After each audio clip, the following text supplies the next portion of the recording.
Hello, I'd like to thank all of the performers up there. Excuse me.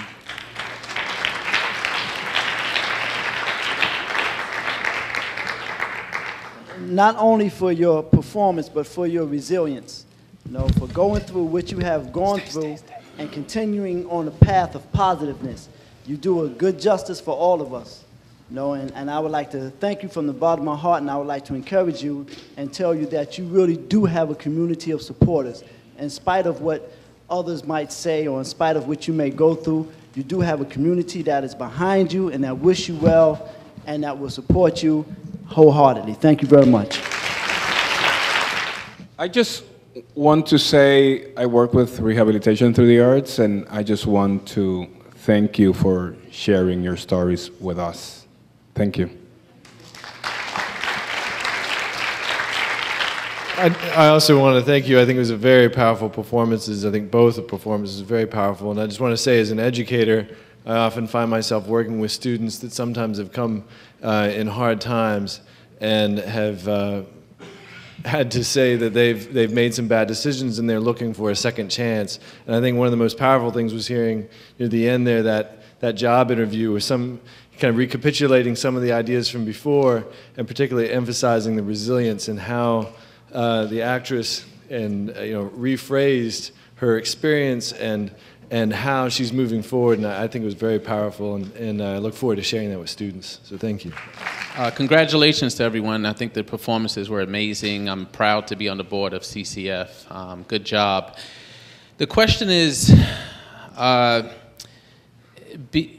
I've seen portions of this performance before, and I just wonder, for anyone who wants to respond to this question, is it difficult to sort of relive the trauma repeatedly in doing this performance over and over? It's very difficult, but it gets easier. For myself, I find that having been a member for all these years, it's been therapeutic. So it does get easier. But to answer the question, yes, it's very difficult sometimes. As you probably already know, many of you already know me, it is very, very difficult for me. It's absolutely difficult. One of the actors in this play went to the nursery program at Rikers, and she said, I finally understand what you're talking about. And I cried the whole rehearsal because it is absolutely an obstacle. And it is absolutely very upfront. And I'm very happy. I never thought of theater, I just thought that it was my friends and my sisters that I could share with. But last year, along with Miss Susan, where are you? Miss Susan, is she still here? Yeah. Along with Miss Susan, who came to rehearsal this year and helped me realize that as I journal, that this is therapeutic. Yes, Glenn, it's hard.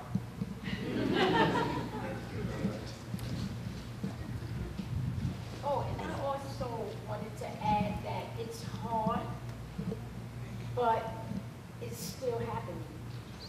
So we still experience the obstacles.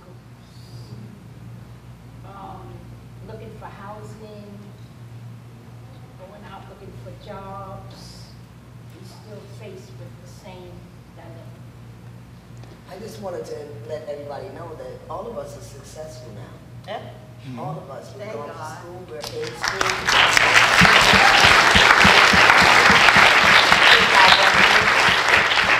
We run buildings. We're going for our PhDs. We're going for PhDs. So it was a process. So was it painful? Is it still painful? Anything that you've gone through in life that places you in a position to feel emotionally, it's going to always remain with you. Do you relive it differently each time? Absolutely. You get stronger each time we present it. So I just wanted to say thank you to all the performers, first of all. And secondly, there's a book called The Executed God, Lockdown America. And in the book, the author posits that there's what is called the theatrics of resistance. And clearly, this kind of presentation demonstrates this kind of theatrics of resistance this author is talking about, in that we're resisting the stigma. And we're resisting, a lot of the myths that are put out, and we're debunking that based on our actions. And so my question to the audience is, how can we unify around developing more of this theatrics of resistance? That's my question to the audience. And excited to be in this space and to be taking part in this. But I'm also the father of 2 brown girls. And I was really moved by the expression, particularly in this last segment, of these sisters who have such a strong voice. And I want to ask you just to reflect briefly, if you would, on ways that you may be working with younger, particularly young women, around making sure that they don't lose their voice, that they're able to maintain their voice in the society. So thank you. That's a question. Well, most of us, like Edna said, are working, going to school, giving back. I myself, I work for the College and Community Fellowship, and I'm the Recruitment Intake Retention Coordinator, and part of my job takes me back into the prisons. And I speak to women regularly and try to provide them inspiration and hope, and let them know that there is hope after incarceration. And I mentor young girls at Rikers Island preparing to return to society. And I have a program called Teen College Dreams, where we work with youth who have an incarcerated parent, just breaking that cycle, and just letting them know that your faith doesn't have to be what your parents' faith is, and just giving them a safe space to talk about issues that they can't necessarily talk about in high school, and have an ability to look across the room and see somebody that has a similar experience as you, and lets them know that they're not alone. I invited brown, green, purple, and pink young women here tonight. Jafar? I was Jafar 2 weeks ago. Wow. I shared with my wife, coming home from work, stopped. I walked out of a prison in 1989. I'm formerly incarcerated, haven't been back since. I have a bachelor's degree, a master's degree, and other than that, I got stopped. Cop told me to go to the front of the car, stand there, put your hands on the car, search my car, for no reason. So it doesn't end. It doesn't matter. I'm sad so many people left before they got to hear this part of the show. You guys did a great job.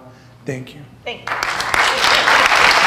And I'm from New Orleans, and I direct a very similar program to what you guys do inside at the Louisiana Correctional Institute for Women. And I want to channel one of the women who is a lifer. Her name is Mama Glow, Gloria Williams, and she's in her 60s and doing a life sentence. And she speaks about the phenomenon that you're talking about of, is it painful to keep telling your story? Is it painful to keep performing your story? And it's similar to the woman with the red glasses. I'm sorry, I've forgotten your name. It's similar to what you said. that it does get easier, but she also, there's a concept that some of the women have started referring to in the sharing of such personal stories in a theatrical way, which is sacrifice. They refer to that moment as sacrificing themselves for others, and we're performing inside the prison, and so it definitely reaches, and it presents a mirror for so many women when they share their stories.